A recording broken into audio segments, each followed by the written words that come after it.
Wala, nanonood ka na naman ng post ko.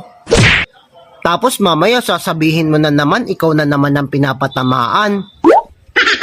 Nakakasanayan mo na yan. Abroad. Masarap pakinggan para sa iba. Sabi nila, kapag nasa abroad ka, masaya at maginhawa. Pero ang totoo niyan, kaakibat nito ang lungkot at pangungulila. May mga panahong gugustuhin mo na lang Wala kang karapatan magalit sa post ng isang tao kung hindi naman nakapangalan sa'yo.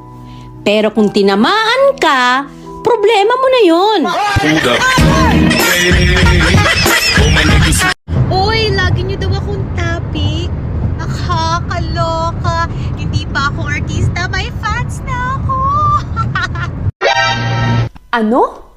Wala kang talent? Eh, ang galing mo kayang mangialam.